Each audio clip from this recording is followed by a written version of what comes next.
이상훈 목사라고 하는 분이 쓴 부활이 알고 싶다라고 하는 책이 있습니다. 그는 다시 배우는 부활, 당신은 부활을 믿는가? 라고 하는 질문을 던지고 있습니다. 그 이상훈 목사는 부활의 신앙에 대해서 이런 고백을 하고 있습니다. 부활을 믿는다고 말하면서 왠지 바보가 될 것 같은 세상 속에서 우리는 오늘도 살고 있다. 하지만 부활을 믿으면 좋고 믿지 않아도 나쁘지 않은 그런 부차적인 것이 아니다. 그 밑에는 함께 읽겠습니다. 부활은 우리가 믿는 기독교의 핵심이자 뿌리이다. 뿌리 없는 나무는 죽은 나무이듯 부활 없는 기독교, 부활 없는 그리스도인은 가짜이다 라고 말합니다. 부활은 성경과 기독교 신앙에 있어서 핵심이라고 볼 수 있습니다. 예수님의 부활은 역사적 사실이었고, 그리고 우리도 예수 그리스도를 구주로 믿는 자로서 부활에 참여한다고 하는 것이 성경이 우리에게 들려주고 있는 진리이기도 합니다. 이제 우리는 부활하면 생각할 수 있는 것은 죽은 자가 다시 살아나는 것입니다. 하지만 단순히 죽은 자가 살아나는 것을 부활이라고 말하지 않습니다. 성경에는 죽었던 사람이 다시 살아난 사건에 대해서 언급을 하고 있습니다. 그러나 그들을 부활했다고 말하지는 않습니다. 부활은 지금까지 오직 예수 그리스도에게만 일어난 사건입니다. 그들이 다시 살아난 것은 하나님의 생명이 근원이시며, 하나님께서 생명의 근원이시며 능력이라는 것을 나타내는 것입니다. 뿐만 아니라 또한 그것을 통해서 부활이 있음을 증거하고 있는 것입니다. 그들이 다시 살아나는 것과 예수님의 부활에는 차이가 있습니다. 그 차이는 무엇입니까? 성경에 죽었다가 다시 살아난 사람들은 사르밧 과부의 아들, 수넴 여인의 아들, 회당장 야이로의 딸 나인성 과부의 아들, 베다니아의 나사로, 다비다, 유도고가 있습니다. 그런데 그들은 단순히 기절했다가 살아난 것이 아닙니다. 다시 깨어난 것이 아니었습니다. 하지만 그들은 죽기 이 직전의 모습으로 살아났습니다. 일정 기간 살다가 그들은 다시 죽었다는 것입니다. 반면에 예수님의 부활은 돌아가시 직전의 모습으로 살아나시지만은 전혀 새로운 차원의 신령한 몸으로 변화된 것을 볼 수 있습니다. 그리고 다시 죽음을 겪지 않으시고 생명을 가지시고 하늘나라로 가셨습니다. 예수님 부활의 첫 열매가 되셨고, 그를 믿는 자들은 예수님의 부활에 참여하게 될 것입니다. 우리도 죽음의 권세를 깨뜨리고 살아나 영원히 죽지 않을 것입니다. 그 부활을 소망하고 기대하며 믿음 안에서 살아가는 성도들이 될 수 있기를 축원합니다. 그리고 그런 소망 가운데서 우리가 부활절을 맞이하고 이 부활절에 하나님을 예배할 수 있기를 원합니다. 바울은 복음과 관련한 부활을 언급하고 있습니다. 바울은 복음에 관해 무엇을 말하고 있습니까?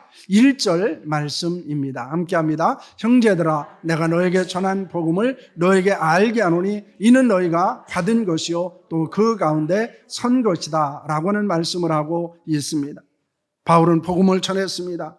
그가 전하는 복음을 사람들은 받았고 복음 안에서 살고 있었습니다. 바울에게는 복음에 대한 거룩한 소원이 있습니다. 그것은 그 당시 성도들이 복음이 무엇인지를 정확하게 아는 것입니다. 바로 아는 것입니다. 그리고 그 복음을 믿는 것입니다. 그 이유는 무엇입니까? 2절 말씀을 보시길 바랍니다.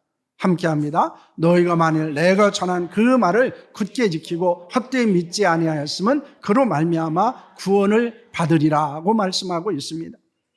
바울이 복음에 대한 자부심이 대단했습니다. 그리고 복음을 전하는 것을 사명으로 여겼습니다. 그 복음이 전하는 일에 하나밖에 없는 목숨을 아끼지 않고 드리기도 했습니다. 왜냐하면 복음은 모든 믿는 자에게 구원을 주시는 하나님의 능력이기 때문이라는 것입니다. 특별히 바울은 복음 전하는 것을 그가 사명으로 여겼던 것은 무엇 때문입니까? 복음을 굳게 잡고 헛되이 믿지 않으면 구원을 얻는다는 사실을 그가 알고 있었기 때문입니다. 그 무엇으로도 죄인이 의인되게 죄인을 의인되게 하며 사망을 생명되게 하고 절망을 소망되게 하는 것은 없었습니다. 지옥을 천국이 되게 할 수는 없었습니다. 그것은 오직 예수 그리스도의 복음에 있었다는 것을 말씀하고 있습니다. 그러므로 바울은 로마서 1장 16절에 이런 고백을 하고 있습니다. 내가 복음을 부끄러워하지 아니하노니 이 복음은 모든 믿는 자에게 구원을 주시는 하나님의 능력이 됨이라. 먼저는 유대인에게요 그리고 헬라인에게로다 라고 말씀하고 있습니다. 이 바울은 복음을 위해서 살았습니다. 그리고 복음을 전하는 것을 그는 결코 잊지 않았습니다. 그는 복음을 부끄러워하지 않았습니다. 왜 그렇습니까? 그 복음으로 말미암아 구원을 얻기 때문입니다. 복음이 아니고는 그 누구도 구원을 받을 수 없기 때문이었습니다. 우리에게도 이 복음에 대한 거룩한 믿음과 자부심이 있기를 소망합니다. 복음에 대한 거룩한 열망과 헌신이 있기를 바랍니다. 그런데 바울이 받고 전한 복음은 무엇이었습니까? 첫째는 예수님께서 성경대로 죽으신 것입니다. 3절 말씀을 보시길 바랍니다. 함께 합니다. 내가 받은 것을 먼저 너에게 전하였노니 이는 성경대로 그리스도께서 우리의 죄를 위하여 죽으시고 라고 하는 말씀을 하고 있습니다. 바울은 자신이 받은 것은 고린도 교회 성도들에게 전했습니다. 그것은 예수 그리스도께서 성경대로 죽으셨다는 것입니다. 우리의 죄를 위해서 죽으셨다는 것입니다. 예수님의 찔림과 상함은 우리의 허물과 죄악 때문이었다고 말합니다. 예수께서 징계를 받음으로 그리고 채찍에 맞음으로 우리는 평안을 누리고 나음을 입었습니다. 우리는 양같이 자신이 원하는 잘못된 길을 갔습니다. 그런 우리의 죄악을 예수님께 담당시키셨고 우리는 영혼의 목자 되신 하나님께 돌아올 수 있게 되었습니다. 그것은 성경에 예언되어진 대로 예수님께서 성경대로 죽으셨기 때문입니다. 왜냐하면 예수님의 죽으심은 우리를 위해서 죽으시고 우리의 죄를 위해서 죽으신 것이기 때문입니다. 둘째는 예수님께서 성경대로 살아나신 것입니다. 4절 말씀은 이렇습니다. 장사 지낸 바 되셨다가 성경대로 사흘 만에 다시 살아나사라고 말씀하고 있습니다. 바울은 예수님께서 성경대로 장사되었다가 성경대로 사흘 만에 다시 살아나셨다고 말하고 있습니다. 이는 예수님의 부활을 말하는 것입니다. 예수는 부활하셔서 게바 즉 베드로와 제자들과 500의 형제에게 일시에 보이셨습니다. 그 후에 예수님의 동생 야고보에게 보이셨습니다. 모든 사도와 맨 나중에 만삭되지 못한 자 같은 바울 자신에게도 보였다고 말하고 있습니다. 이는 예수님의 부활이 역사적인 사실이라는 것을 증거하는 것입니다. 복음은 예수님의 죽으심과 부활하심으로 나타납니다. 우리가 듣고 받고 전해야 되는 복음은 예수님께서 성경대로 죽으신 그것입니다. 그 죽음은 모든 죄인을 구원하기 위한 대속적인 죽음이었습니다. 또한 성경대로 살아나신 부활입니다. 그 부활은 죄악과 사망의 권세를 깨뜨리고 이기신 승리였습니다. 이에 우리는 예수님께서 성경대로 죽으시고 성경대로 다시 살아나신 복음에 대해서 확신을 가져야 합니다. 그리고 그리스도의 십자가와 부활을 전하는 자로 살아가야 하는 줄로 믿으시기를 바랍니다. 그러므로 복음이 무엇입니까? 복음은 예수 그리스도의 죽음과 부활에 있다는 것입니다. 그것이 이 복음의 핵심적인 내용입니다. 특별히 예수님께서 성경대로 죽으셨다는 것은 예수님께서 우리의 죄를 위해서 대신 죽으셨다는 것입니다. 그리고 예수님께서 부활하셨다는 것은 그 죽음을 이기시고 사망의 권세를 이기시고 살아나셨다고 하는 것입니다. 그러므로 우리도 예수 그리스도의 죽음과 부활 가운데서 죄의 사함을 받을 뿐만 아니라 우리는 영원한 생명이 있다는 사실을 믿으시기를 바랍니다. 바로 그것이 복음입니다. 그러므로 초대교회 성도들이 복음을 전하는 데 있어서 가장 먼저 했던 것은 다른 것이 아니라 예수 그리스도께서 살아나셨다는 것입니다. 너희들이 메시아 예수 그리스도를 죽였지만은 그는 죽은 자 가운데서 다시 살아나셨다라고 선언했던 것이 바로 초대교회 성도들의 복음을 전하는 내용이었습니다. 그러므로 예수 그리스도께서 성경대로 죽으시고 성경대로 살아났던 사실을 믿으시기를 바랍니다. 그 복음 안에 살아가는 자들이 될 수 있기를 축원합니다. 바울은 예수님의 부활로 인해 자신에게 어떤 일이 일어났다고 말하고 있습니까? 첫째는 변화입니다. 9절 말씀을 보시길 바랍니다. 함께합니다. 나는 사도 중에 가장 작은 자라 나는 하나님의 교회를 박해하였으므로 사도라 칭함받기를 감당하지 못할 자니라 라고는 말씀을 합니다. 바울은 자신을 사도 중에서 가장 작은 자라고 합니다. 왜냐하면 하나님의 교회를 박해한 자였기 때문입니다. 아니, 그는 사도라고 부르는 것을 감당할 만한 자격이 없는 자였습니다. 디모데전서 1장 12절과 13절 말씀입니다. 함께합니다. 나를 능하게 하신 그리스도 예수 우리 주께 내가 감사함은 나를 충성되이 여겨 내게 직분을 맡기심이니 내가 전에는 비방자요 박해자요 폭행자였으나 도리어 공유를 입은 것은 내가 믿지 아니할 때 알지 못하고 행하였음이라고 말씀합니다. 바울은 전에는 그리스도와 그리스도인들을 비방했습니다. 박해했습니다. 폭행했습니다. 그런 바울을 긍휼히 여기셔서 구원하셨습니다. 그리고 충성스럽게 여겨 복음과 교회를 위한 직분을 주셨습니다.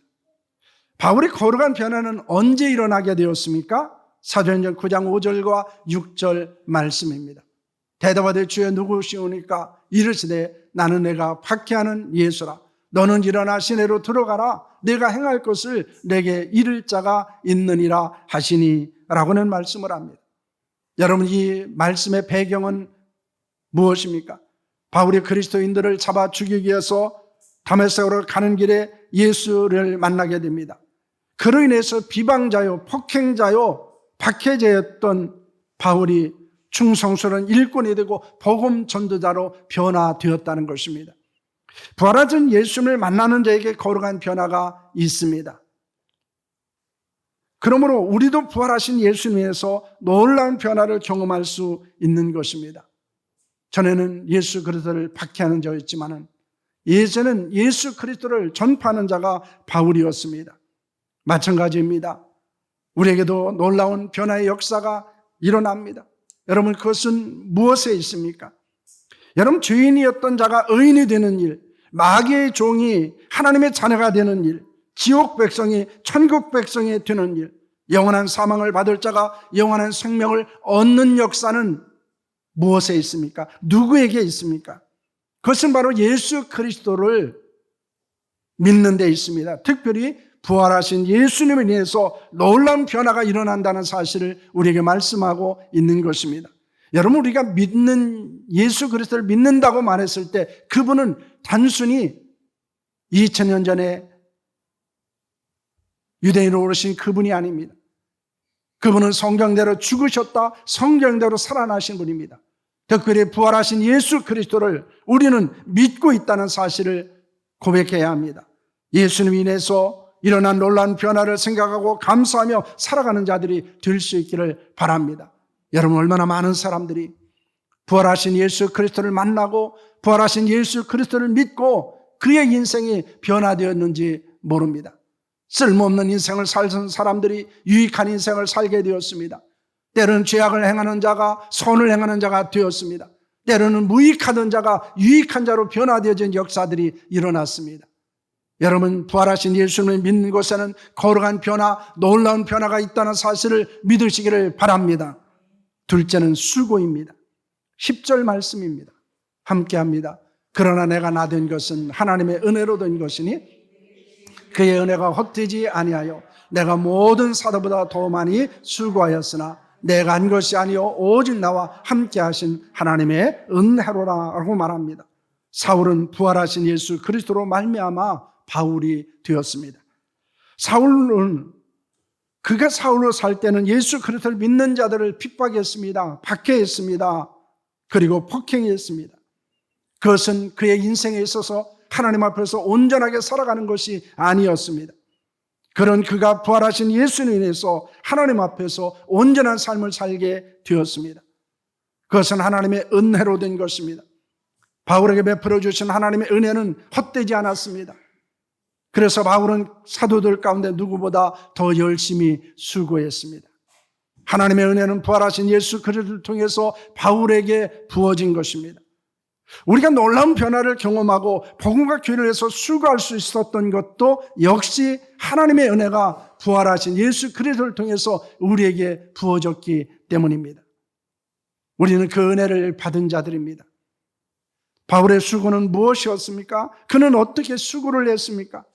골로새서 1장 28절과 29절 말씀입니다. 함께합니다. 우리가 그를 전파하여 각 사람을 권하고 모든 지혜로 각 사람을 가르침은 각 사람을 그리스도 안에서 완전한 자로 세우려 함이니 이를 위하여 나도 내 속에서 능력으로 역사하신 이의 역사를 따라 힘을 다하여 수고하노라 라고는 말씀을 하고 있습니다.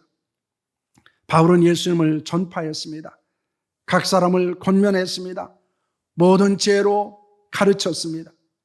그것은 그리스도 안에서 완전한 자로 세우려는 것입니다.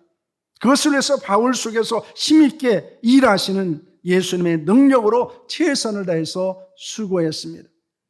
그는 복음과 교회의 일꾼으로 수고하는 자가 되었습니다. 바울이 전파한 분도 부활하신 예수님이십니다. 그가 권면한 분도 예수 그리스도예요. 바울이 가르친 분도 예수 그리스도입니다. 바울 안에서 능력으로 역사하는 분도 예수님이셨습니다. 그는 부활하신 그리스도의 역사를 따라서 힘을 다해서 수고했습니다. 부활하신 예수 그리스도가 없었다면 바울도 없었을 것입니다. 그는 아무것도 할 수 없었을 것입니다. 부활하신 예수님이 없었다면 우리의 구원도 없습니다. 우리도 아무것도 할 수 없는 자가 되었을 것입니다. 그러므로 부활하신 예수 그리스도를 생각하며 우리는 최선을 다해서 수고하는 자로 살아야 한다는 것입니다. 바울은 부활의 신앙을 가진 자의 결과가 어떤 것인가를 고백합니다. 부활 신앙을 가진 자로서 우리가 어떻게 살아야 되는지, 그리고 우리가 부활 신앙 가운데서 어떤 일을 해야 되는지에 대해서 결론적으로 말하고 있습니다. 11절 말씀을 보시길 바랍니다. 함께합니다. 그러므로 나나 그들이나 이같이 전파하며 너희도 이같이 믿었느니라는 말씀을 합니다. 여기서 중요한 두 가지가 단어가 있습니다. 전파하며 믿었느니라라고는 말씀입니다. 부활신앙을 가진 바울과 그리스도인들은 성경대로 죽으시고 성경대로 다시 살아나신 그리스도를 전파했습니다. 그 결과 예수님의 죽으심과 부활하심을 믿고 구원을 얻었습니다. 우리도 바울과 같이 복음을 전파할 수 있었으면 합니다. 그 복음을 듣고 많은 사람들이 믿고 구원받는 역사가 일어나기를 원합니다. 우리가 부활절을 보내면서 부활신앙으로 기쁨과 소망을 갖고 살아가야 합니다. 왜냐하면 부활의 소망 가운데 있는 자들이 상황적이고 환경적인 어려움을 극복할 수 있습니다. 우리에게 이 부활이라고 하는 것은 소망입니다. 그리고 기쁨입니다. 많은 사람들이 부활하신 예수 그리스도를 만남으로 구원받았을 뿐만 아니라 부활신앙 가운데서 어렵고 힘든 시기들을 보내고 그리고 어려운 상황과 환경을 극복하고 하나님의 영광을 위해서 살았던 것을 볼 수 있습니다. 우리는 매우 어려운 시기를 살고 있습니다. 힘들고 고통스러운 시간들을 보내고 있습니다. 이런 상황과 환경 가운데서 그리고 이런 시기와 시대를 살아가는 우리에게 가장 중요한 것 중에 하나는 바로 이 부활의 신앙입니다. 왜냐하면 부활은 죽어도 죽지 않는 것이에요. 절망과 낙심 가운데 있는 것이 아니고 부활의 신앙은 우리에게 소망과 기쁨을 주는 것이기 때문입니다. 여러분, 그 부활의 신앙을 가질 수 있기를 축원합니다. 그 부활하신 예수 그리스도를 전파하기를 소망합니다. 그리고 우리가 전하는 그 부활의 예수 그리스도를 사람들이 믿고 구원받는 은혜가 나타날 수 있기를 축원합니다. 하나님은 우리에게 이 부활절에 부활에 거룩한 신앙을 가지기를 말씀하고 있습니다. 그것은 성경대로 죽으심을 믿으라는 것입니다. 성경대로 부활하심을 믿으라는 것입니다. 왜냐하면 우리가 그렇게 되었을 때 우리는 부활의 복음을 전파할 수 있습니다. 부활의 복음 믿고 구원받는 역사가 일어날 수 있기 때문입니다.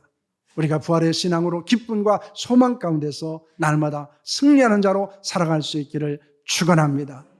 부활하신 예수 그리스도, 그분은 우리를 사랑하십니다. 우리를 떠나지 않습니다. 언제나 우리와 함께 계십니다. 그리고 우리를 붙들어 주십니다.